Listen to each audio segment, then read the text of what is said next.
Tonight we're in Liverpool. Welcome to Question Time.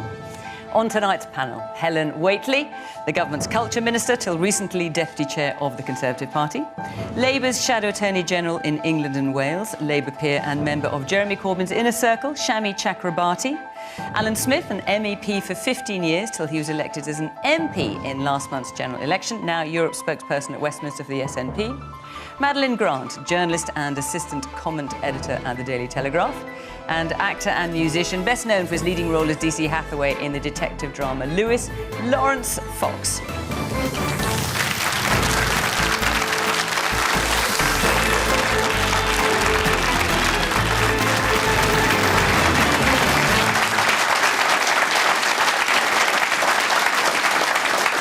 Welcome to our panel, to you at home, and of course to our audience here. As usual, our audience has been selected to reflect the current political picture, depending where we are. So here in England, that means there are more Conservative and Labour supporters, plus a smaller number from other parties. And I'm looking forward to hearing from all of you. And you can argue along in the usual way, join in the conversation on social media at BBC Question Time. Right, let's have our first question, shall we? Which is from Tom Stevenson. Will reducing passenger duty only lead to more domestic flights and worsen the climate crisis? So, Tom, you're thinking of Flybe, which has obviously been in the news recently with the... It's not entirely clear what the government's doing to help the ailing regional airline Flybe. What are you doing? Are you going to be reducing air passenger duty in order to help them out? Well, the top line, and the thing certainly I welcome as a government minister, I particularly have responsibility for tourism, is that Flybe is going to keep flying. And that's really good news because they operate over a third of the domestic flights within the UK and connect parts of the UK, places that's really hard to get to actually by any other means. So I think it's a good thing that Flybe is going to keep flying. I can't go into the detail of what may or may not have been agreed with Flybe. But should we expect a reduction in air passenger duty? Because that's the thing that's been Well, the government's going to review air passenger duty because one of the things they want to make sure is that parts of the UK continue to be connected and recognise the role of flying is part of that. So but, that sounds like you're softening us up for a reduction. Well, I wouldn't want to speculate on the outcome of any review. And I will say we'll do that hand in hand with clearly being well aware of our ambitions on climate change and our commitment to go zero carbon in 2050, which needs to happen hand in hand with people being able to get about the UK. Laurence, do you think helping out a company like Flybe, which obviously saves a lot of jobs as well, is commensurate with helping resolve the climate crisis? We had David Attenborough talking today about the moment of the climate crisis is now. I think people will probably do what's cheapest, won't they? So it depends whether flying or the train is cheaper. And, you know, I'm not so against flying, sorry. I mean, obviously, as an actor, you have to fly all over the place. Yeah, the carbon footprint's huge, but we make up for it by preaching to everyone how they should change their lives.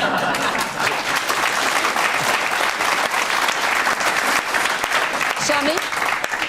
I think there was a lot in what the Minister said about people flying to places that are very hard to reach by any other means. Why?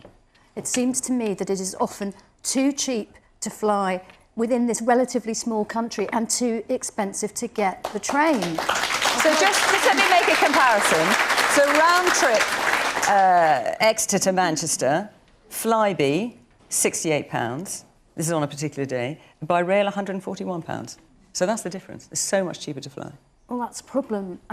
Look, I do understand it must be very difficult in government when people are going to lose their jobs, and no doubt your review will involve consulting the trade unions and the people who actually stand to lose their jobs. But in the end, as David Attenborough said in his compelling interview, this is an emergency and this is now. We need to take urgent action. And that means not cutting air passenger duty. That means investing. And yes, these jobs need, people need jobs and people need to travel, but we need to invest in jobs in a green revolution, and the travel should be by train and not flying short distances within these islands. We can't get, I mean, the Scilly Isles, for instance, you can't get to by train. So that's an example where Flybe serves that, and it's very hard to get there. It takes quite a long time by other means like boat.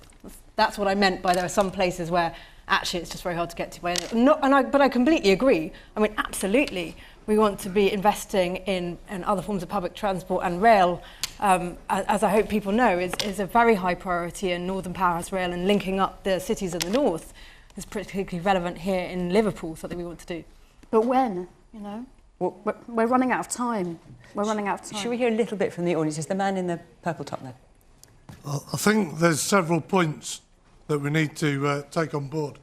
One is we need to decide what camp we're going to be in, whether we're going to bail them out or we're not going to support them. We bailed out the banks, but we didn't bail out Thomas Cook. So there was an issue. You're right about jobs. We need to support those jobs. And we also need to think about how we're going to protect the environment. So it's all together in the package. And we need to decide which camp we're going to be in as a country and as a government. Which camp do you think we should be in? I'm with... With Shami? I'm with the actor. Oh, with Laurence. Right. Just preach. That's the way to do it. Yes. Wise move. The man at the back with the glasses on. Yes, you. Yeah, the issue goes further than just reducing climate change and tackling the problems airlines are facing. Flybe is a company who is focusing on small demand routes, on short-haul routes as well. These both have business and demand from the poorest of society.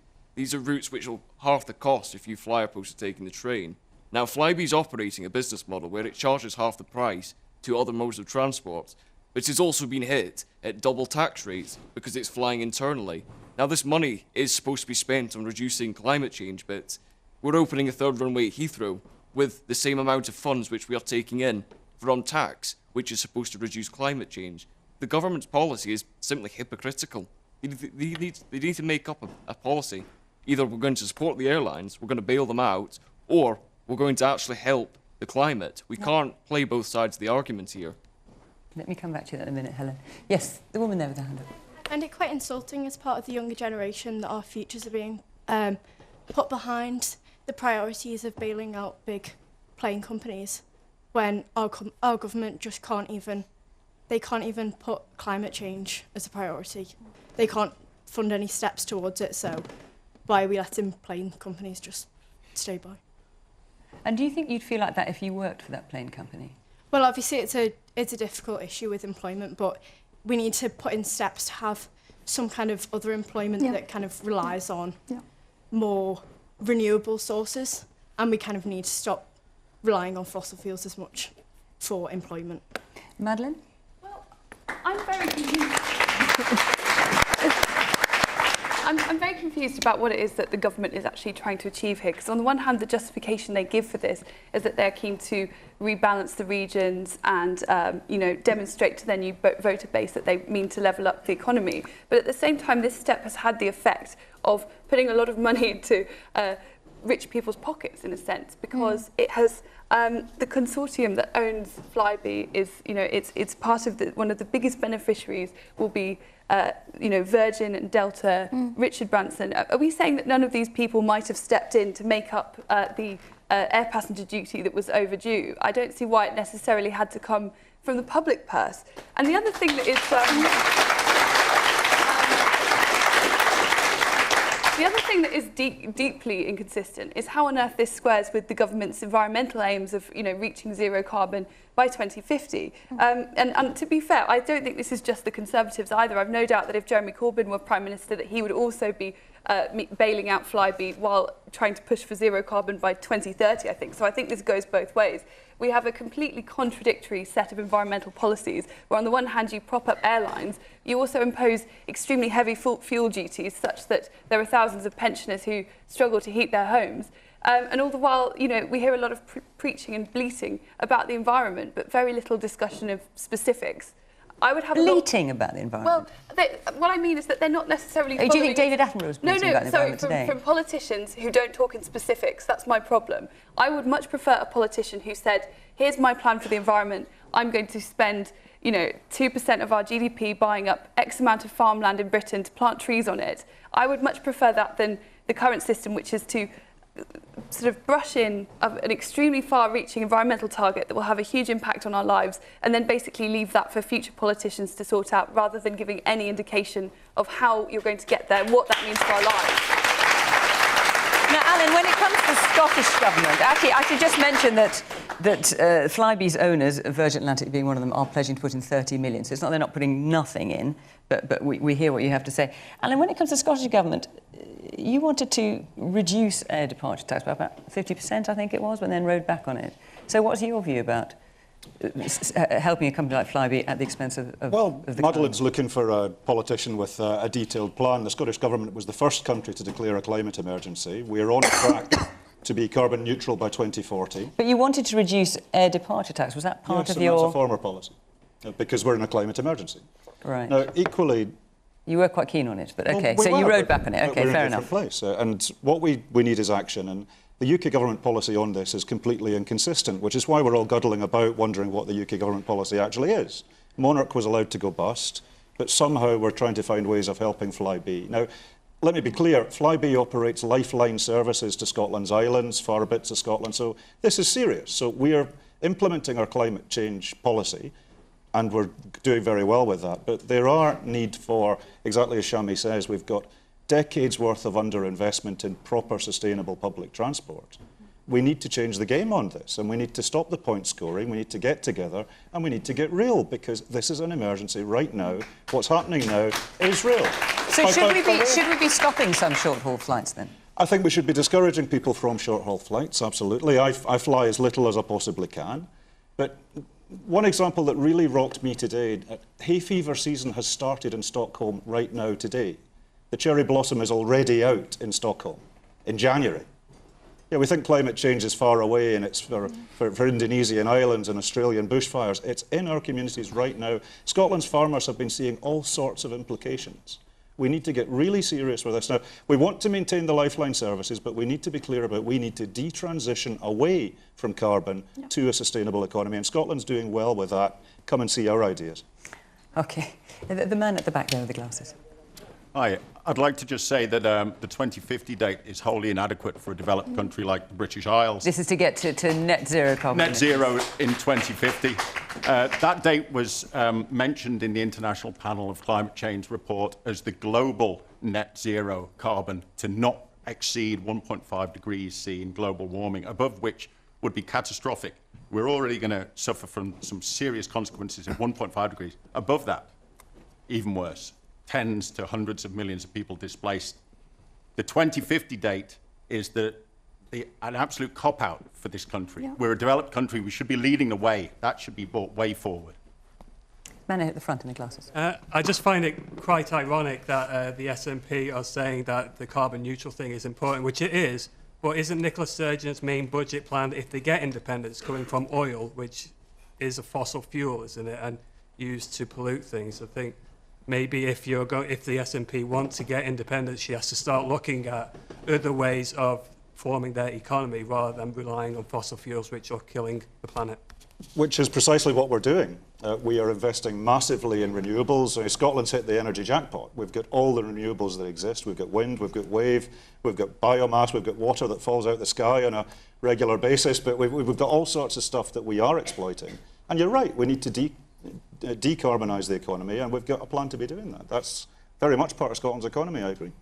And Helen, let me just come back to you, because there are a number of things said which I think you need to answer. But let's just remind ourselves what David Attenborough said today. As well as saying now is the moment of climate crisis, he also said, this is an urgent problem that has to be solved. We know how to do it, but we're refusing to take steps we know have to be taken. So you're here representing a government that's been in power for, what, 10 years now. You're refusing to take the steps that have to be taken. Well, since 2050, our greenhouse gas emissions have been reduced by 25%, and we've done that while having a growing economy. So we are absolutely going in the right direction. So that's not, obviously, that's not including aviation, shipping. Well, we've made, which Greta Thunberg's always very keen on pointing out. But we've made, and I realise no one else does either, but just in terms of what the we figure should reckon we means. have made huge strides on switching from fossil fuels to having a significant part of our energy provided through renewables. And we've got huge ambitious plans. I know the gentleman up there said, no, 2050 is not soon enough. And absolutely, I'm clearly totally alive and worried myself to the climate change crisis that threatens us, that threatens the world. Do you think it's not soon enough either? Well, we are the first major economy to even be setting an ambition of 2050. So let's realise that that is quite a substantial ambition to be leading the world on that. And just to the gentleman who suggested we should choose a camp, I mean, that's why I don't think we should choose a camp. I think we should do both. So we should continue to aim for growth. We should be ambitious about growth, but we should be ambitious about green growth. And we should achieve growth hand in hand with making sure that we reduce our emissions, we go carbon neutral by 2050, and we leave the environment in a better state than it was when we inherited it. OK, I'm going to take another question. Before I do, I just want to tell you that we will be in Stoke Newington in London next week, and the week after that will be in Buxton. So if you'd like to be in the audience, call 0330 123 9988, or you can go to the Question Time website and follow the instructions there. So do come and join us. Let's take our second question now, which is from Robin Ashton. There you are. Should the Sussexes profit from their royal status? The Sussexes, Harry and Meghan, should they profit from their royal status? Is that what you think they're doing? Or that they may end up doing? I think what they may well end up doing, most likely, let's be honest. We've already seen them trademark the Sussex name, and I think it's highly unlikely that they won't continue to carry on this trend. Yeah. Laurence, what's your view on it all? Sussex Royal. I feel sorry for them in a way, because it's difficult when you've got a new baby and all of that, and it's hard. But I just have this feeling that surely Harry must have had a chat to Meghan at some point and said, by the way, darling, this is going to be misery, and you don't have to marry me if you don't want to. And then, well, maybe they did. Yeah, maybe they did. But then, and then you want to hop out. It's like, well, can we have the cottage back and your HRHs? So you think they're doing the wrong thing? Do you think it's disrespectful? I don't. I think it's really unfair because look, we've got the Queen, who is an extremely different ballgame, isn't she? She's duty ahead of everything else. And I think, when you're younger, you do want to make a life for your family. So I do empathise with them. But I do think there's a little bit of having cake and eating it, which I don't enjoy. OK. Yes, the woman there, stuck your hand right up. The problem we've got with this is that Meghan has agreed to be Harry's wife, and then the press have torn her to pieces. And let's be really clear about what this is. Let's call it by its name. It's racism. She's a black woman, and she has been torn to pieces. You can't. She has been torn to pieces. It's not racism. It absolutely is. We're the most tolerant, lovely country in Europe. Let's celebrate our women. It's not racism. It's so easy to throw the charge of racism at everybody, and it's really starting to get boring. What worries me about your comment is you are a white privileged male who has no experience in it. I mean, I can't help what I am. I was born like this. It's an immutable characteristic. So to call me a white privileged male is to be racist. You're being racist. You cannot dismiss. Okay. I'm not taking a view either way. I'll just add in that Priti Patel, the Home Secretary, also took the view that it wasn't racism. I'm not making a judgment on that either way. The woman in the red top there, as this question's asked, you were nodding your head along vigorously. What have you got to say? Oh, well, I think when Meghan first married Harry, I thought it was a breath of fresh air. I thought it was good. I thought it was nice to have somebody like her who was not a royal. She came from America. She came from an ordinary background. I thought that was all great. But I think that she's actually joined a club and now she just doesn't like the rules and she wants to opt out. And as Laurence said, I think surely she must have she's an intelligent woman. Surely she must have realised some of what was going to happen. But it might be Harry who's driving this. Harry, but it seems to be that it's Meghan that it's all about. I don't know. Oh, no, we don't. We can only speculate, can't we? Yeah. Shami, what's your take on this? I think that you've got to walk around in someone else's shoes. Now, I know that to be royalty is not to be the worst off person in the country or on the planet, but I still try to walk around in someone else's shoes. And I do think that some of the things that are being said are pretty harsh. And I would never say that because you're a white man, you don't have a perspective, but I would ask you to consider the perspective of anybody who's had a different experience. And I know that Britain is a wonderful country, and I'm second to no one in my love of my country, but it is, loving your country doesn't mean that you say there is no racism in the country and there are no issues in the press. Forgive me, and I think in this city, perhaps more than anywhere else in this country, you know about abuses by parts of the press. And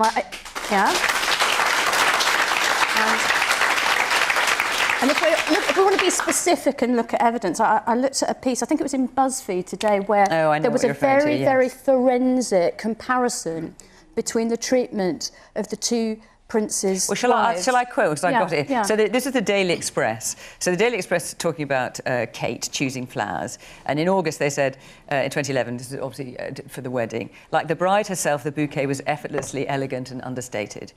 Then the Daily Express on Meghan choosing flowers for her wedding, how Meghan Markle's flowers may have put Princess Charlotte's life at risk. Now, that's obviously wholly select. I'm not saying that represents the Daily Express's perspective on the thing.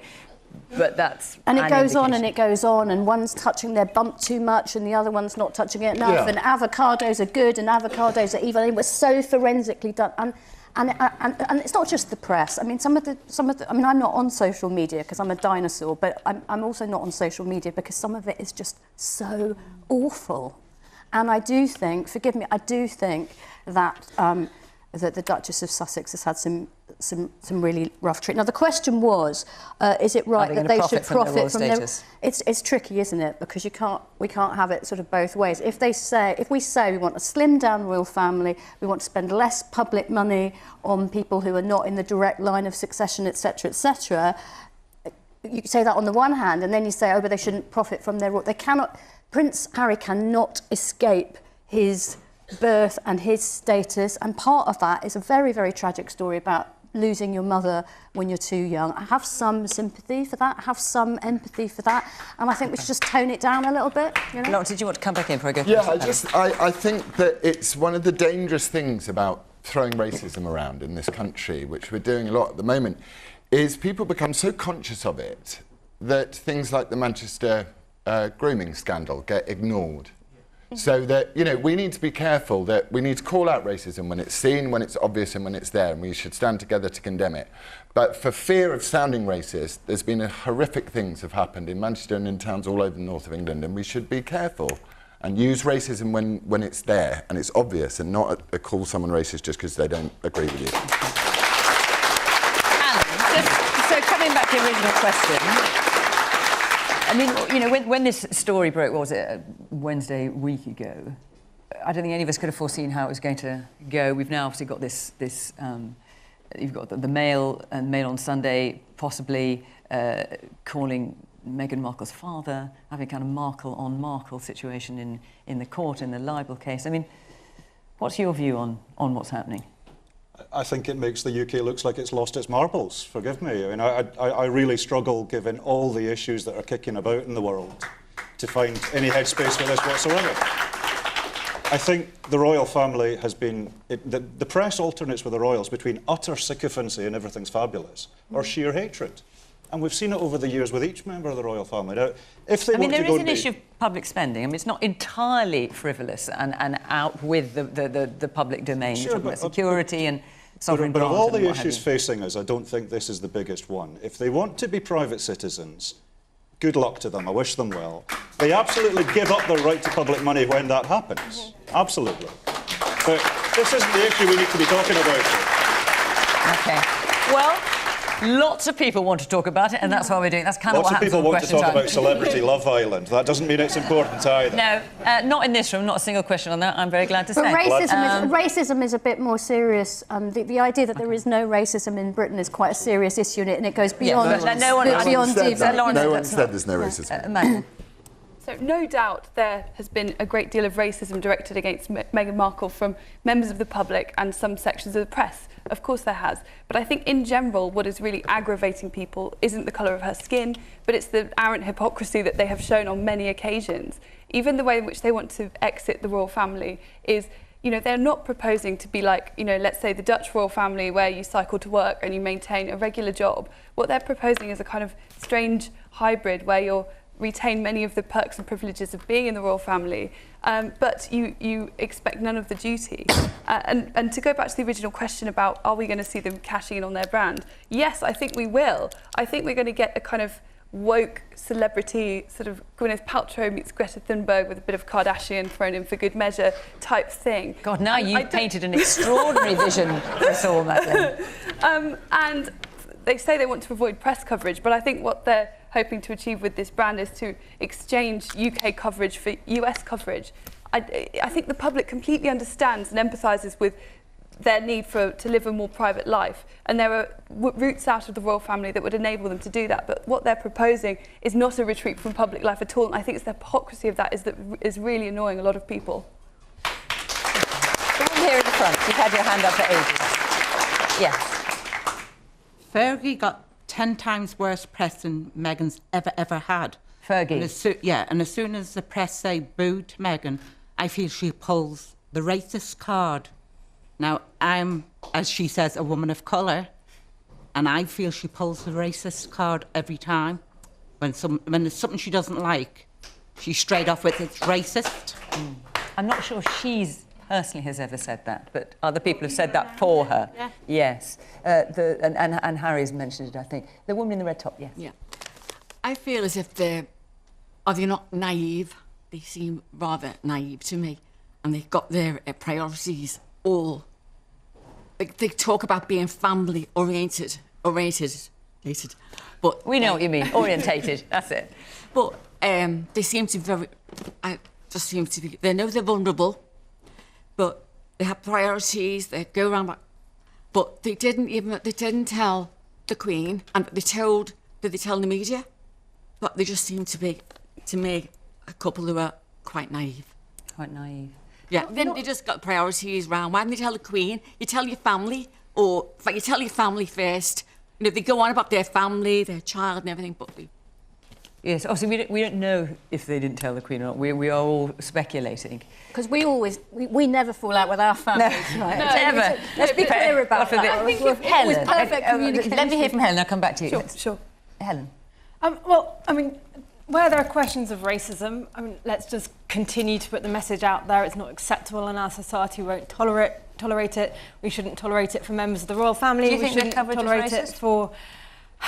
I mean, I'm sure that Meghan, like others, you know, have experienced racism. I haven't seen the analysis that you went into, but you know, let's. Well, what let's about the look out original for it. question? But Should the just- Sussexes I just profit think from that- their royal status? I guess to come back to the overall point. Being a member of the royal family, there is clearly great sort of some material benefits, but it must be tough living your entire life in the public eye. Actually, I can't imagine. Okay, I am sometimes in the public eye, but not that much of my life is in the public eye. I think it must be really tough, and there are a huge number of duties associated with it, and you don't get to make all your own choices. And I have a huge respect for the royal family, huge respect for the Queen, and I just hope that it's a shame this is being played out so publicly, but I hope that they will be able to come to a conclusion and move on. And actually, as Alyn said, there's lots of other stuff that we should be focusing on our country, and that's where we should be focusing our time and our energies. Man with this striped jumper there, yeah. Oh, hi there. We've spent 10 minutes talking about a family of multimillionaires who exist on state subsidies benefit. Can we move on to something more important, please? Because it's not relevant. Well, the only reason Sorry? The only reason we're asking the question now is because so many of you in the audience wanted to discuss it. But in fact, I was just about to move on. Yeah. So shall we do that? Celebrity love. But I'm simply reflecting the questions that were put to us. This is how it works on this programme. Right, Lucy O'Brien, where... Oh, yes. Let's hear from you. Considering Boris Johnson's comments about Liverpool and its overwhelming support for Labour, what can we now expect from a Tory government? Lucy, when you talk about Boris Johnson's comments about Liverpool, I just want to be clear, are you referring to the editorial that was in The Spectator back in 2004? I mean, it was pretty roundly insulting about Liverpool. I mean, I'll pick out one quote just for those of you who aren't familiar with it. I mean, his editorial, he was the editor. He won't necessarily have written it himself, and others, he was the editor of that publication. One quote, they see themselves, that is Liverpudlians, whenever possible as victims and resent their victim status, yet at the same time they wallow in it. And it also made pretty insulting references to Hillsborough as well. So, Shami, do you want to kick us off with this? Considering Boris Johnson's comments about Liverpool's overwhelming support for Labour, Liverpool's overwhelming support for Labour, what can we expect from Tory government? Well, it depends whether you believe in this redemption that we're now going to see, because, you know, the red wall was shattered and we're now going to see a one-nation Conservative government led by Boris Johnson, and he's going to govern for the people that voted against him as well as the people that voted for him. Now, that is one narrative that he has been keen to put out there since the election. That if he was able to live up to that promise, clearly a lot of people would be very glad to see that. I am worried, however, that there's this other message which is much more aggressive, much more arrogant, much more entitled. We've seen a little bit of it already with this idea that the judges are going to be punished for finding against Boris Johnson last autumn when he shut down Parliament, and there's suggestions that judicial review, which is the way that citizens can hold the government to the law, will be interfered with. I'm just worried that time and again, with Mr Johnson, nasty Johnson wins the day over nice Johnson. And yes, I think, you know, I know that he did apologise. He was made to apologise for his Liverpool remarks some years ago. But, you know, it's not just the people of Liverpool that have been insulted. There's a long line of people. And he will say, well, I was a journalist then, so that was OK. But I doubt that Madeline would get the same licence if she wrote about, you know, women looking like letterboxes, etc., etc., etc.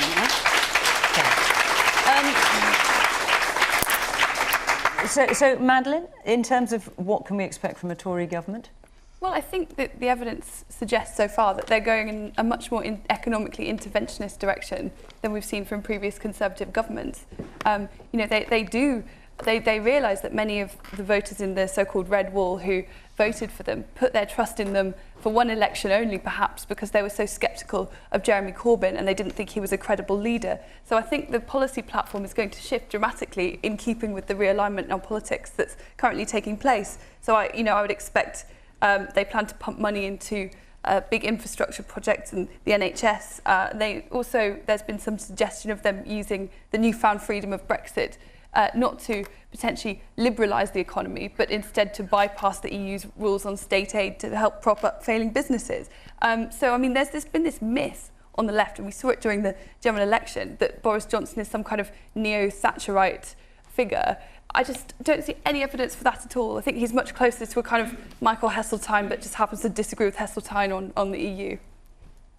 OK. No doubt you're listening to Helen and you're either recognising that description or you're not. Come to you in a minute. Yes, the man here, yes.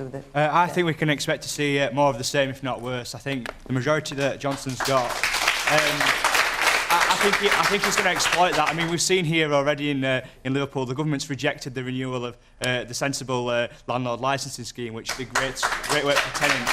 I think a lot of people moving forward will see what the Tories actually stand for, and that sort of abandonment and isolation, not just of Liverpool, but of actually the whole North. And I think if anybody believes Johnson and his mantra of supporting the North and connecting the towns up, then I think they're misguided. OK. The man at the back, in the T-shirt. Yes, you sir, at the back, in the T-shirt. Sorry, first of all, sort of, Shami's just used the word entitlement, you know. being a baroness, she would know, wouldn't she? In terms of sort of, Boris Johnson, yeah. For me, the sort of, his outlook is sort of, a hand up, yeah, not a hand out, yeah. For far too long, this country has relied on sort of, supporting individuals, rather than sort of enabling them to get on in life, yeah. And I think we need to sort of look at, moving forward from that. Okay, and the woman here in the green cardi. Is the government going to redirect some of your money up to our great northern cities and let us take care of our own affairs? Well, Helen, come on, your time has come to this question. I mean, let me just put it in a bit of context. Since 2010, real-term funding from central government to Liverpool City Council has been cut by 63%. So that's quite a lot. Several hundred million, I think. So what is the Tory government going to do for cities like Liverpool? Well, I hope the first thing that might provide you with some reassurance is that this is my second visit to Liverpool within a week. Yes, but they want more than visits. I mean, that's lovely. Yeah, but I think they, something to actually happen. But like, delighted, though, I'm sure everyone is to see you, Helen. Your time is limited, and I chose that. I think my first visit, I think it's the first visit since the election, to be to Liverpool, because Liverpool is important. Someone just shouted, "Do you need a map?" I mean, we're in Liverpool. No, and my own view on Liverpool is it's a fantastic city. I had a fantastic visit last Friday with some great stuff going along around the docks, great culture stuff going on, and really exciting things ahead for Liverpool. I wish, and I wish the lady who asked the question could feel a bit actually of the excitement that I feel at the moment as we embark on a new decade, that this is going to be a fantastic decade for our country. It's a fantastic moment of renewal. Genuinely, this is a moment to get excited and grasp the opportunities. The finances of the country are in a good state. We're now in a position to invest. We're determined to invest in infrastructure, and a significant direction of travel for that infrastructure is to invest in northern infrastructure connecting the North's great cities so you can get between them, so you get some of the benefits of being like one larger city. So investment in infrastructure. We're going to be investing in public services. We know the NHS is really struggling with the level of demand. We're going to be putting 34 billion, an increase in funding for the NHS of 34 billion pounds. We're going to be investing in schools, in the police targets. We're going to be doing fantastic stuff for the country and making sure there's more money in your pockets if you're on low wages. So let's get excited about it. When you talked about people getting excited, there's quite a lot of laughter. I mean, there's a lot of people, as I said at the beginning, in this audience who voted Conservative, but there are people clearly also who voted Labour. They're laughing and not very excited. So give the people here one thing that they can get excited about. Say, OK, the Conservative government now, this is the one thing to watch for in Liverpool.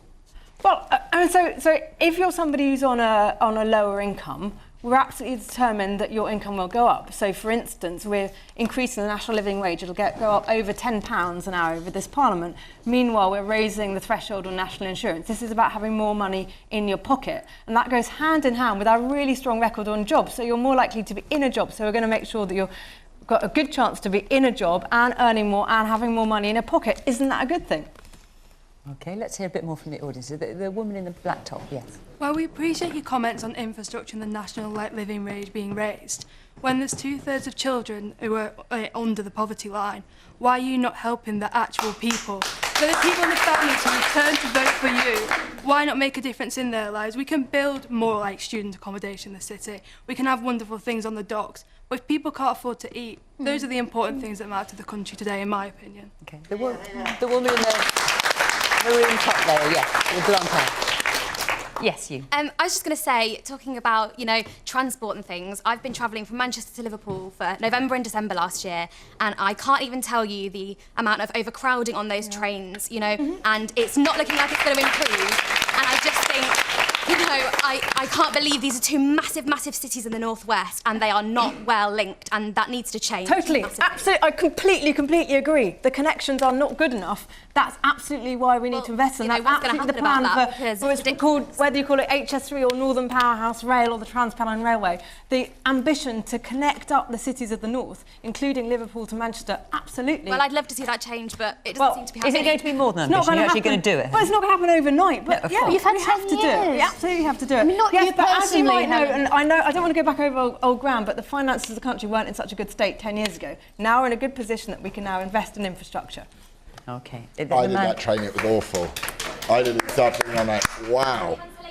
It was really bad. No, it's bad. It's got to get better. Yeah, absolutely. it has. Yeah. What's your view on this, Laurence? What to expect from well, the trains, which I certainly on news. I've talked on many 6 o'clock and 10 o'clock newses about the state of the railways, but also in terms of what Liverpool, what the North can expect from a Conservative government. I mean, I don't know, I'm not a politician, but I don't at all resonate with what he said about Liverpudlians being victims. I worked here a couple of times, and it's like most cities in the North, so much nicer received by the much nicer people than you will ever bump into in London, ever.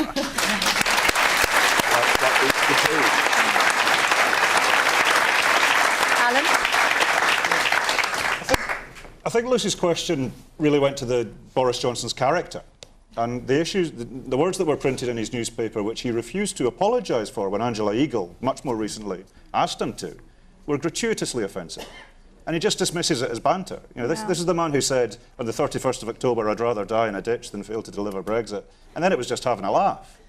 Yeah. My issue with Boris Johnson, with a Tory majority of 80, is that it's led by somebody who I think is unfit for public office. And worse than that, it's because this is a man who will say anything and promise anything. And I think we need to judge this government by its deeds, and I think politicians of all stripes need to work together to do our best to mitigate what I think this Tory government's going to do, because I think there's bad stuff coming down the line at us, not least running through with Brexit. OK. Just before I move on, you've had your hand up for a very long time, so I just want to hear what you've got to say. If you're wondering where the laughter and the cynicism comes from, because Liverpool was the hardest hit when it came to central funding cuts to the local government, and it's devastated the city in many respects, particularly those who were most vulnerable. So I'll believe the good when I see it, simple as that. All right. OK, let's take another question from Ian Stewart. Ian Stewart, yes. Which Labour candidate, if any, do you feel could reconnect with the lost voters in the North? I will obviously come to you on this, Shami, but I'm going to start with Madeline. Sure. Well, I'm not convinced from what I've seen so far that any of them really understand the scale of the problem that they're facing and the amount of trust that needs to be rebuilt in seats that I think for a long time many Labour politicians took for granted and thought that they could count on forever, and that they essentially owned these people and that they belonged to them. I mean, listening to even Lisa Nandy, who I have a lot of respect for, and I think she's absolutely right when she says that perhaps before we start doing the big gimmicky projects like HS2, we could get the bloody bus routes sorted. I think she's right about that.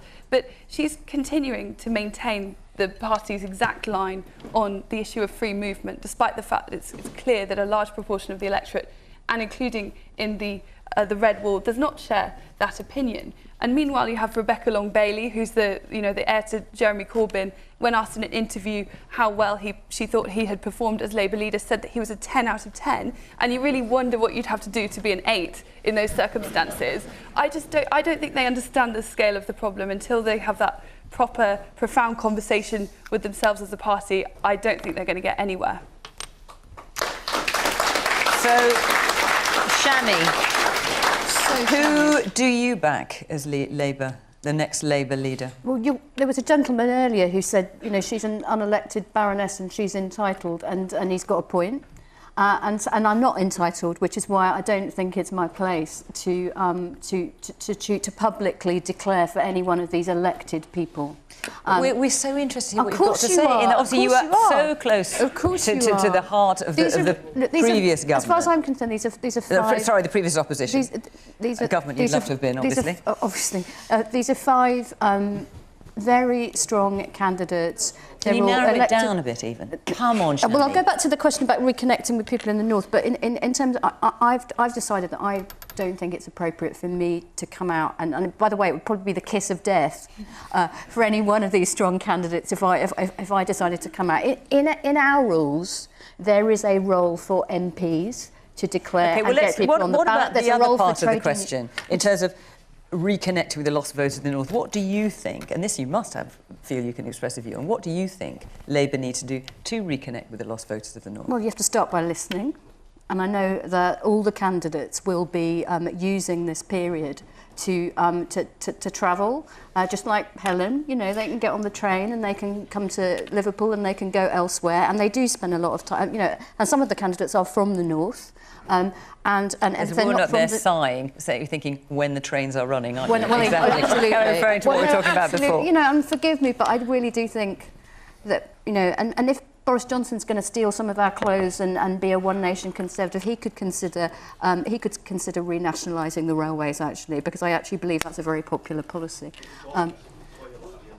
What, because of the railway policy? Sorry, I couldn't hear what you said. Let's just get a microphone to you. What did you... He said that was how he lost the election. Shami needs to realise that Labour suffered the worst election results since 1935, and your arrogant, condescending attitude and no shift in ideas and manifestos will cost you the elections for decades to come. Well...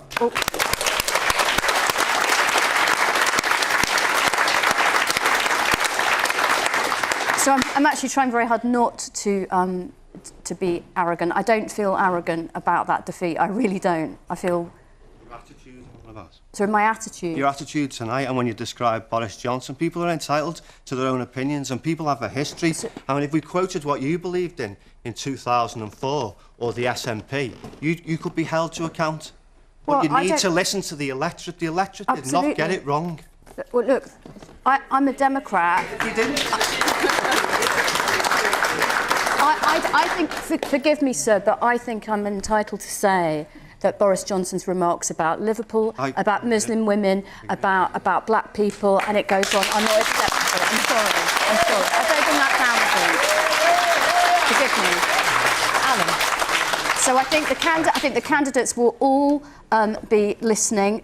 Everybody was devastated by the result. I don't think it was because of railway nationalisation. I believe that was a very popular policy when I was knocking on doors. There are other issues that we have. We were in a really difficult position on Brexit because our members and our voters were split on Brexit. I know that our position of trying to bring these two sides together did not work. And it was a Brexit election. It wasn't the only issue. Of course it wasn't, sir. I do appreciate that. But it was a very, very big issue in the Brexit election. And all the media were calling it the Brexit election. And we didn't manage to, to make it about other issues. But, of course, we lost, and we lost very badly. We have to listen. I believe all of the candidates will listen. And it will be for them to, one of them, to lead us back to government. That sounded so plaintive. At the end. Well, what am I supposed to... No, I'm not arrogant or unplaintive. No, I'm not. I'm arrogant or unplaintive. I'm not trying to give you a hard time. It just sounded so very melancholy. Yes, Alan. Well, can I just say that politics is a tough gig and we're all here to represent our parties. We're not responsible for everything our parties say, and I think Shami deserves a lot of credit for doing that.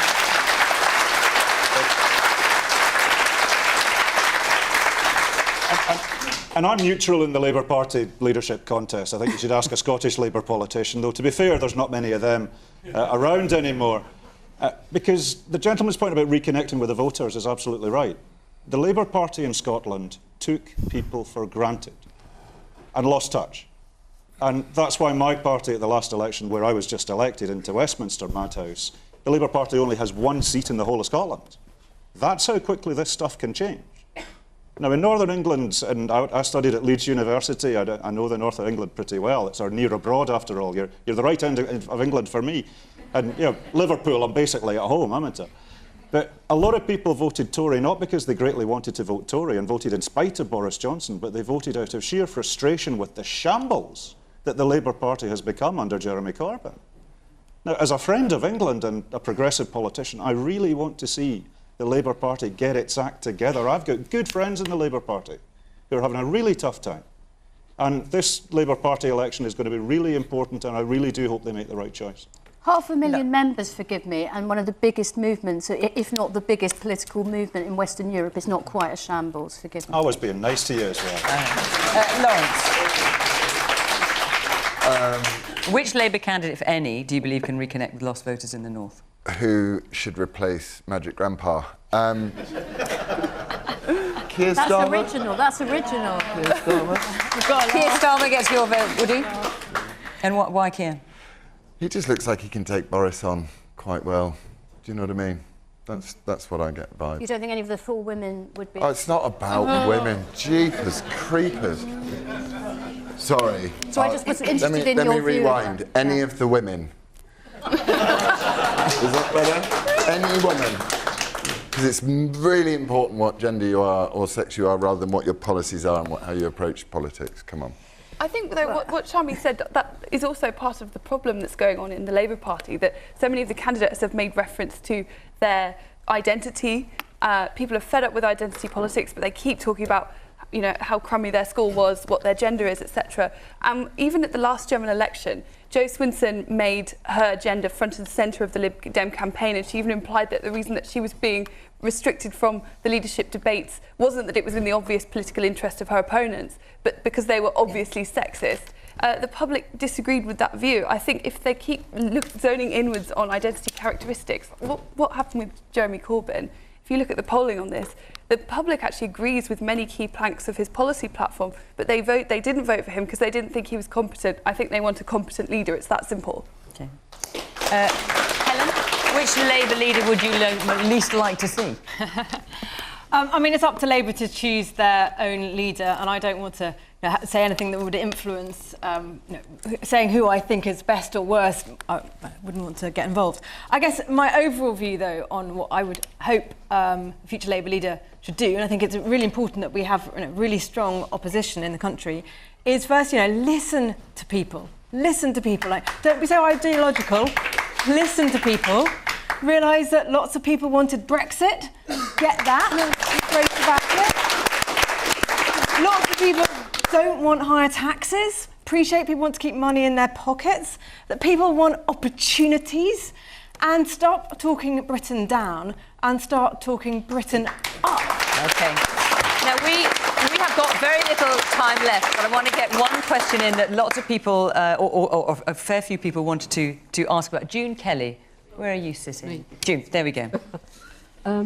Is it coincidental that after the worst figures on recent years of the 4-hour A&E waiting targets has been published this week at the same time as the government is talking about scrapping the target? So these are the A&E waiting targets in England that you're referring to, the worst figures on record. Helen, just very brief, we're going to have to be pretty brief, we haven't got much time, but I think it's important. The government's hinting at scrapping the 4-hour target. What's going to happen? So I know it's been really tough in A&E, it's really tough in winter in the NHS, it's really tough for staff. And as always, thank you to all the NHS staff who are sticking with it and working so hard. I think that the review of the the waiting time target was suggested quite a while ago. I think it's been around, it's not suddenly now. And I think there's a view overall on targets, and I have that from having worked in quite a few hospitals before as an MP, that a box-ticking target culture isn't helpful. Accountability and transparency is important.